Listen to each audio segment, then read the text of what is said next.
This is WSTG TV 64, Providence, Rhode Island, the great entertainer.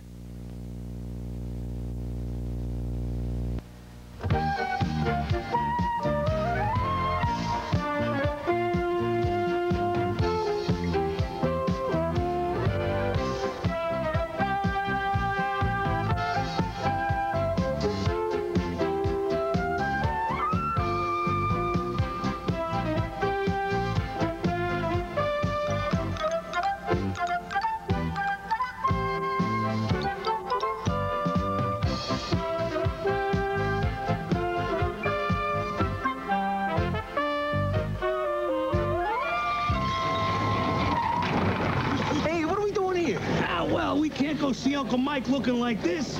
We gotta clean up a little bit. Show some respectability. Don't touch him. Hey, no. Be careful with the car, pal. It's a classic, huh? Of course it's not their car.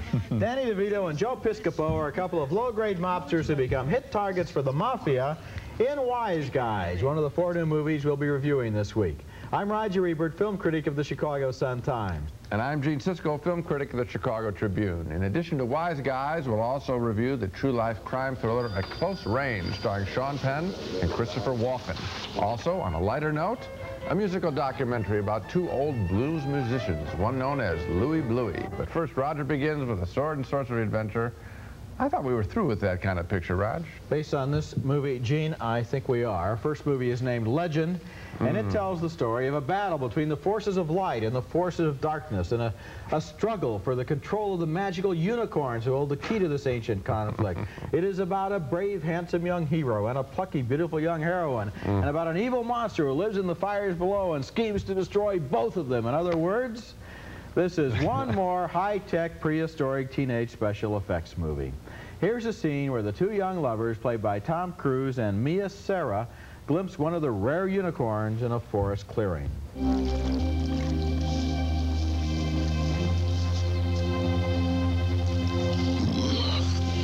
spook the beast and spoil the trap.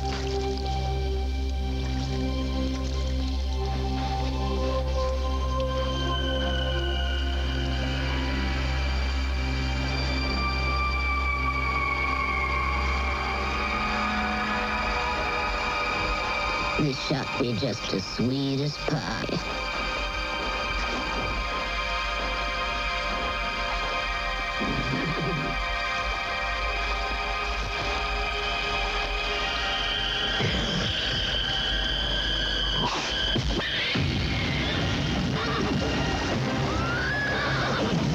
The young girl looks innocent there, but before long she's lured into the underworld and seduced into becoming an evil priestess.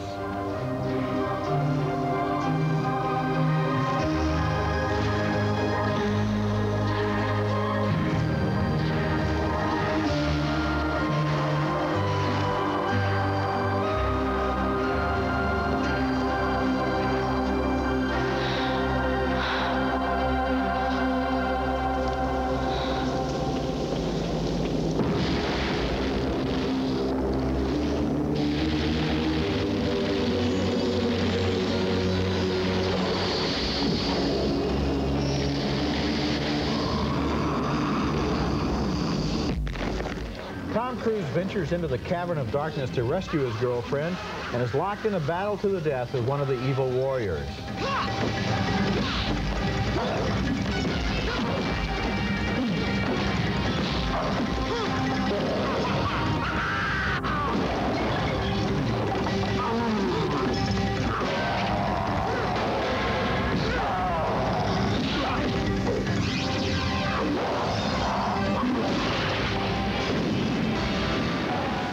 I'm struck once again watching those scenes as to how good this movie looks and how interesting it's not. This is the kind of movie that either you get into it right away or you don't get into it at all, and I didn't. Legend has all of its parts in the right places, and the special effects look great, and Tim Curry from Rocky Horror Picture Show does a terrific job of playing the Prince of Darkness, but the movie lacks a certain lightness of touch. It's like a lot of other recent dreary sword and sorcery epics, all filled with dark shadows and pretentious declarations of doom and gloomy symbolism. A movie like this needs, what it really needs is a little of the cheerful Errol Flynn-style swashbuckling spirit of adventure from the old days of Hollywood. It takes itself too seriously and winds up getting lost in its own pretension. Gee, I wouldn't even throw any of the compliments you threw at it. I didn't think that Tim Curry to me looked like he'd come off that deviled ham little thing, that Underwood deviled ham package, and they just, you know, dressed him up in the red stuff. The girl, they're using her for a music video, I suppose. Tom Cruise, one of my favorite young actors from Risky Business. What is he doing in a picture like this except cashing a big paycheck? I hope this is the last one he does.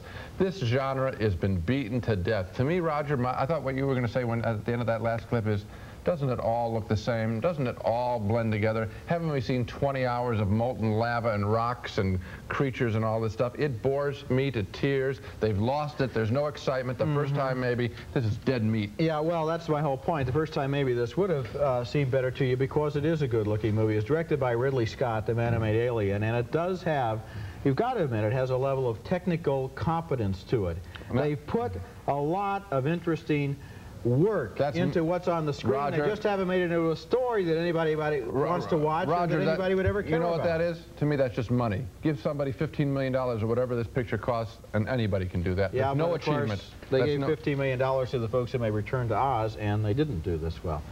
Coming up next, how angry do you have to get in order to want to kill your father?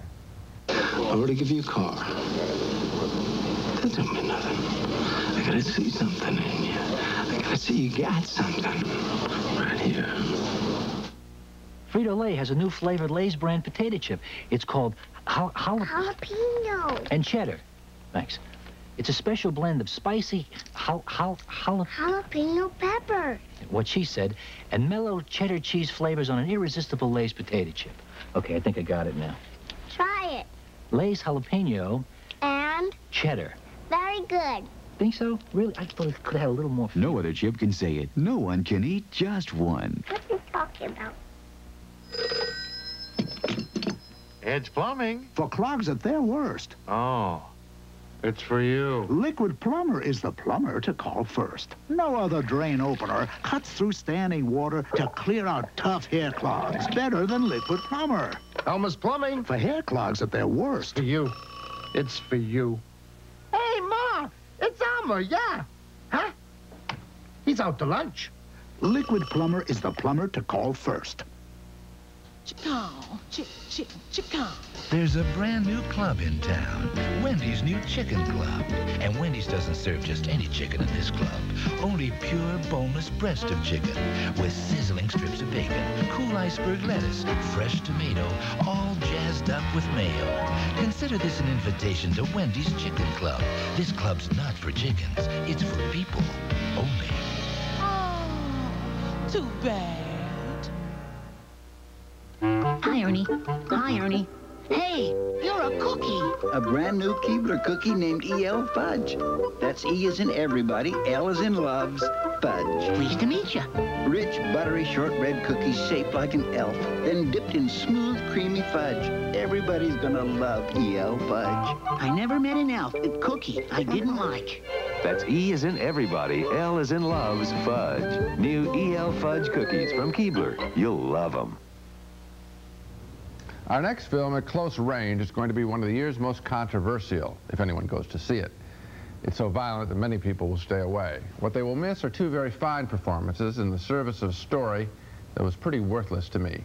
The performances belong to Christopher Walken and Sean Penn, two of our finest risk-taking actors, taking quite a risk, playing two pretty rotten characters, with Walken being the leader of a band of thugs, and Penn playing his unloved son, seeking to gain, in some way, his father's respect. Actually, I think Sean Penn would just rather take off with his girlfriend, played by the excellent young actress Mary Stuart Masterson. In the beginning, they have a nice, exciting relationship. I thought about your smile a lot. I thought about you, too.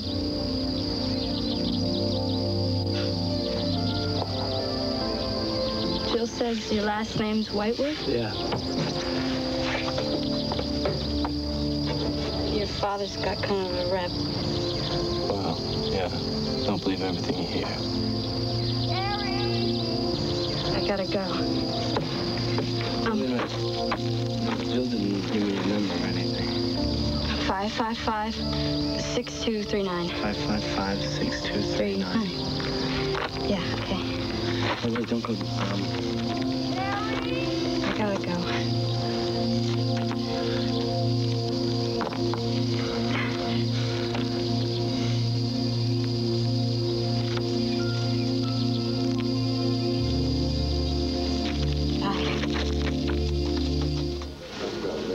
But then Sean Penn's father worms his way into their relationship and everything turns sour and the film's incredible orgy of violence begins. What do you think of that? Looks like a pretty nice gun.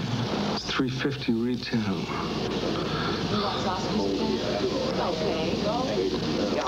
I got a good price on mine. Real good. I'll touch it. Can I? Is that all right?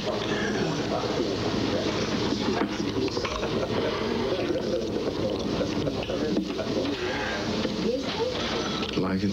I like it a lot. That was Christopher Penn there as Sean Penn's younger brother as he is in real life. At close range gets quite rough at the end. I think this would like to be some kind of cross between In Cold Blood and Badlands. It's supposedly a true story, but at the end it comes across to me more as an educational classroom film about the danger of playing with guns. Or at least it says, make sure you don't have a creep like Christopher Walken as your father if you can avoid it. Or if he is a creep, get away from him, move out of home, even at age 2. So much as I admire the performance of this film, though, I have to ask the question, all of this quality in service of what? To me, it's a film that glorifies the very violence it wants to knock. There's so much glory and good-looking photography of the violence early on that I think the picture doesn't even know what it's putting on the screen. It's well acted and directed, but for me, thumbs down. Well, first of all, I don't believe there's a single frame of this movie that glorifies violence. Yeah, quite the opposite. This is one of the most realistic and unglorified portraits of violence I've ever seen. But the part of your review I agree with are the performances, Christopher Walken and Sean Penn. And with me, looking at this movie, it was a real close call because, frankly, this is an unpleasant story about unpleasant people. Right. And so there was a tendency to say, well, I just don't want to look at that, and so I'll give thumbs down. But the fact is, this is an extremely well-acted and extremely well-made film, and so I'm giving it a favorable reaction just on the basis of the fact that so much artistry and craft went into this story. But Roger, look at the films that I named, In Cold Blood, Badlands, also about creepy characters, films that I love. So there had to be a difference. And I know that you like those other films because I know did. Much better than this. What's the difference here? Here I think the difference is that early on, the way the girl and Sean Penn are excited by, initially, the violence, shows the attractiveness and the excitement of guns and all that. I think a lot of kids would back off much early on. I think this film embraces violence about 3/4 of the way, and then at the end it tries to have it both ways and comes down hard against it. Oddly enough, when you mention Badlands, the funny thing about Badlands is that it does exactly what you say this film does. It does, in a way, present these people as people we can identify with, characters that we have sympathy for, and then places them in a violent situation. This movie doesn't do that. It's much closer to In Cold Blood. I just think it's such a good example of filmmaking that anyone who wants to keep up with what's happening in American movies and what's happening once again with these two terrific careers, Christopher Walken and Sean Penn, name me two better actors, has got to see this movie just to keep up with things. If you want to see the actors, fine, but I wish they picked a better vehicle to present their talents in, as they will, I'm sure, in their next film, because this one doesn't quite make it. Next at the movies, Wise Guys, with Danny DeVito and Joe Piscopo as two of the lousiest soldiers the Mafia ever had. How would you like to pay for this? Yes, that's right. Quickly. Take it out of there. That's a gold card. Yes, I believe I've seen them before. Where'd you get that in the glove compartment? Attention! My name's Sergeant Slaughter, and I support the Special Olympics. And I want you out there listening to me right now, to support the Special Olympics. Special Olympics and you, a winning combination. Hi, I'm Steve Lyons, and I think the Boston Red Sox and the Special Olympics make a perfect team. Join the winning team. Support Special Olympics. Have I made myself clear? You're dismissed. The following announcement is for honorably discharged U.S. veterans age 18 to 59. The toll-free number shown on your screen is used to respond to the following. Do not, repeat, do not miss this important information exclusively for veterans. Veterans of all branches of service and spouses of qualified veterans stand by for complete details. Already over 2 million veterans have called to find out how this card can serve them exclusively. Hi, I'm Roger Staubach. If you're a veteran age 18 to 59, or the spouse or widow of a vet, write down this toll-free number, because one quick phone call can bring you all the facts about a plan that offers you a choice of 10, 20, up to $50,000 in term life benefits. $50,000 for under $10 a month. And since your spouse is also eligible, your total family protection can reach up to $100,000. All this at affordable veterans rates. All you have to do is pick up the phone and call. Operators are ready now to serve you. In a matter of days, an information package will be sent directly to your home. In it, you'll find all you need to apply right away. In fact, you don't even have to take a medical exam. You'll also receive your own Veterans Life card embossed with your name. It's all absolutely free with no obligation. As a veteran, you owe it to yourself to get the facts about this exclusive offer. So call now. Veterans, call 1-800-826-2220. That's 1-800-826-2220. An information package will be mailed to you immediately. Call now. You will also receive an updated guide to veterans benefits, showing what government benefits veterans are entitled to and how to collect. Operators are standing by. Call 1-800-826-2220. The information is free, and so is the call. That number again is 1-800-826-2220. Our next movie is named Wise Guys, and this one's a real treasure, a great comedy about the mafia that stars Joe Piscopo and Danny DeVito as a couple of very low-level New Jersey foot soldiers for the mob. One day they're given $10,000 of the Godfather's money to bet on a horse, and they bet on the wrong horse because they think he doesn't know what horse is going to win, but you know what? He did know what horse was going to win, and so they owe him $250,000, and they don't have a dime. So the Don decides their punishment, which is he secretly assigns each one of them to kill the other one. Here's the scene earlier in the movie, one morning at a mob-controlled restaurant where the mafia boss is handing out the day's assignments. Mr. Costello, you forgot about me and Mo. I never forget about you and Mo, Harry. I always have plenty for you to do. Here.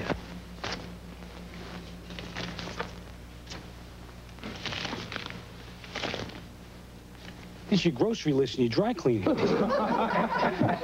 Yeah. You don't think that I'm going to trust these other gavones with that? Happy to do it for you, Mr. Costello. Mo, you're about a 40 regular, right? Yes, sir. Try this on. A jacket? For me, Mr. Costello? Go over this. Let me see how it looks in the light. Oh, sure. Hey, Mr. Costello, a jacket, thanks!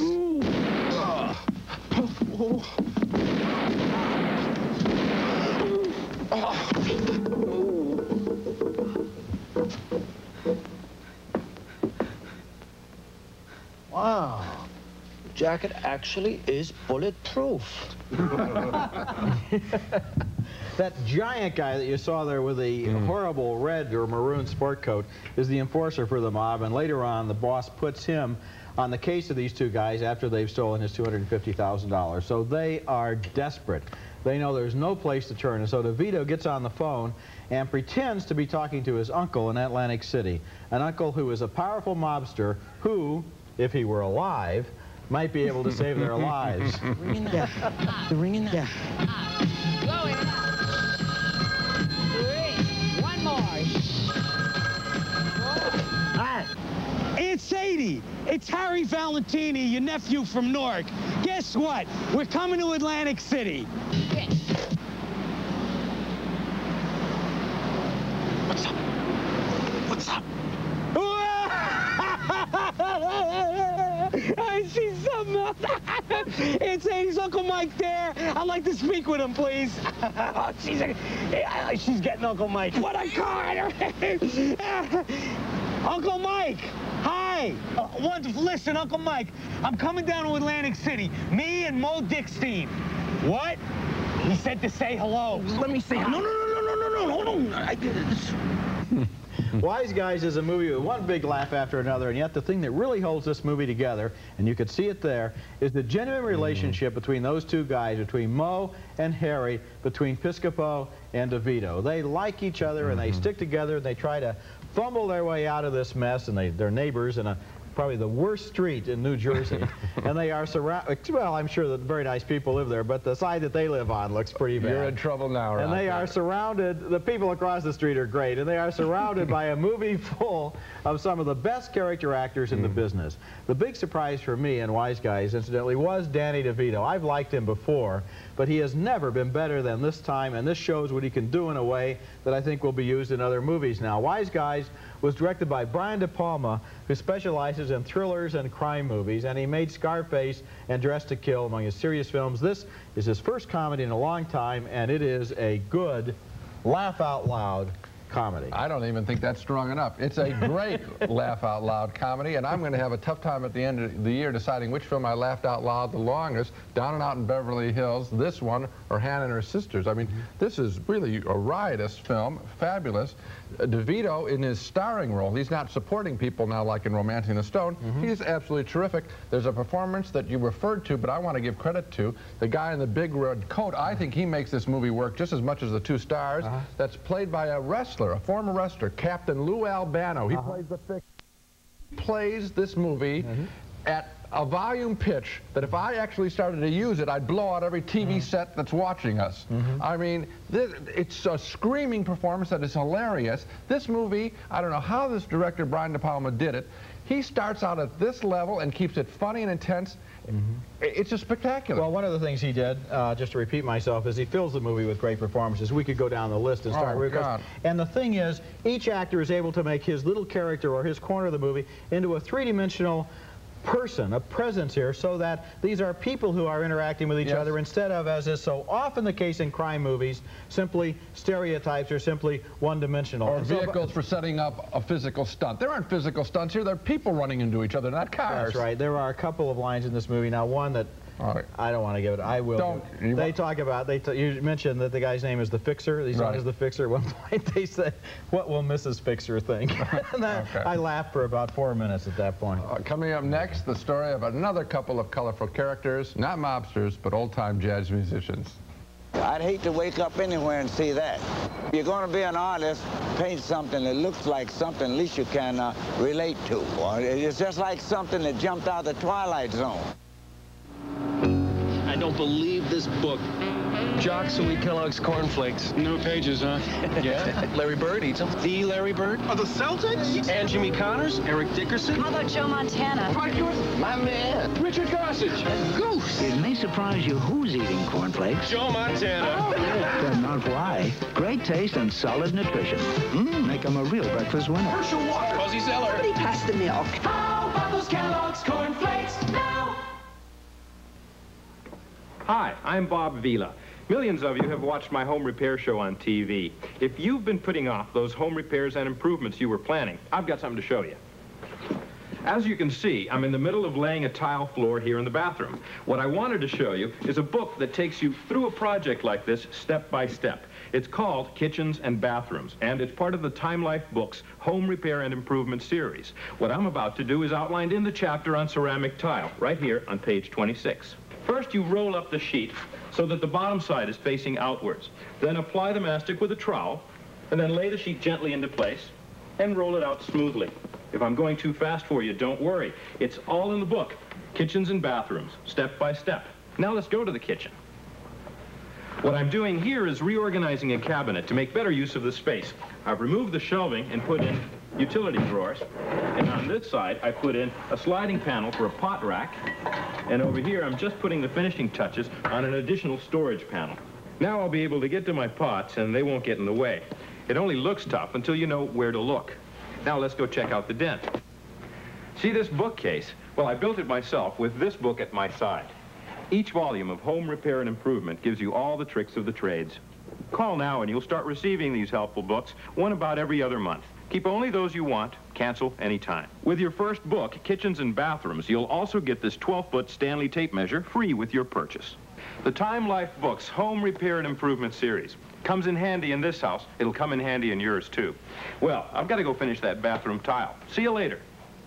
Call 1-800-272-3400 to examine kitchens and bathrooms for 15 days. When you decide to keep it, pay just $10.95 plus shipping and handling. Other volumes will follow, one approximately every other month. Keep only the ones you want. Cancel anytime. So call 1-800-272-3400. That's 1-800-272-3400.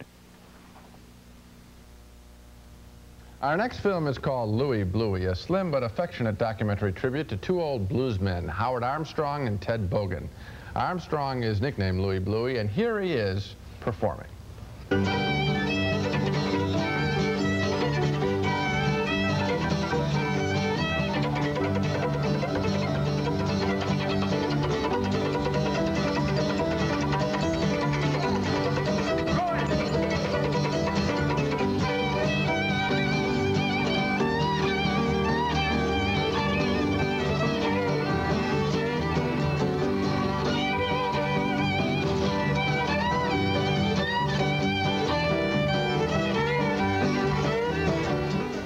Fabulous. Could listen to that all night long. Howard Armstrong is a multi-talented man, though, we learned.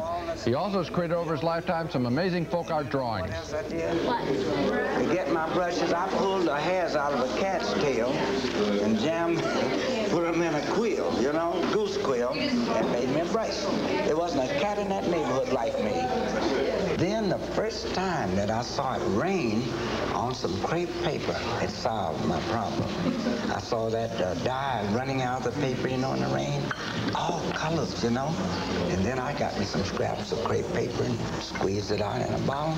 Then I had me some nice ink to paint with. That's absolutely inspirational, I'm sure, to that young child, and it is to me, too.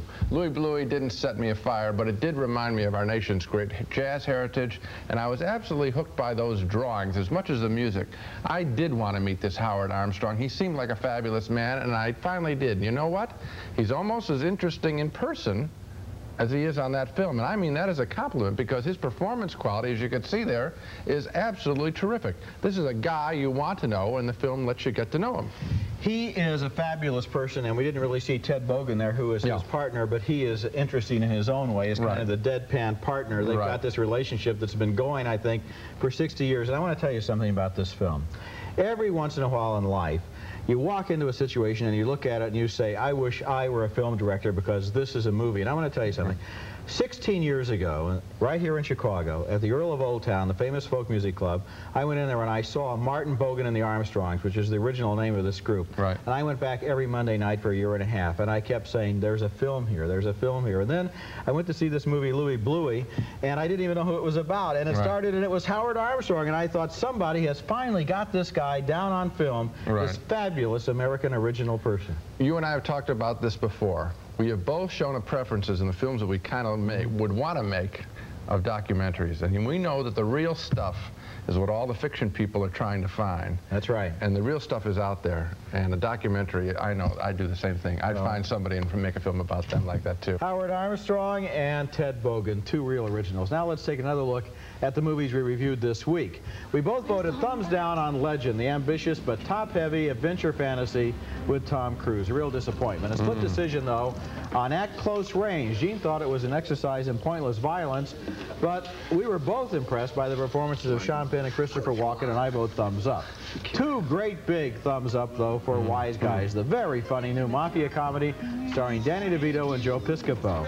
And two more thumbs up for Louie Bluey, the documentary about two unforgettable musicians. And that one, by the way, is playing around the country, city by city, frequently in concert with Bogan and Armstrong on stage after the movie. That's it for this week. Next time, we'll review 4 more new movies, including 8 Million Ways to Die, a murder mystery starring Jeff Bridges and Rosanna Arquette, and Offbeat, a romantic comedy starring Judge Reinhold and Meg Tilly. And until then, we'll see you at the movies.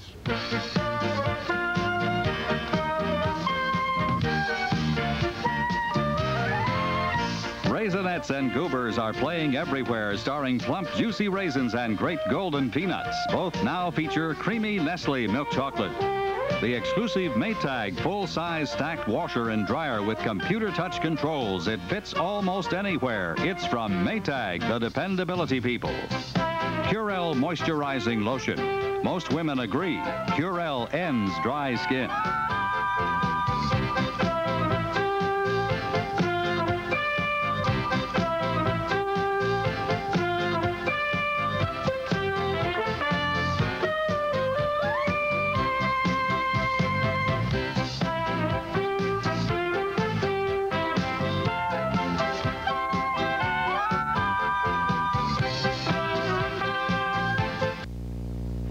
This is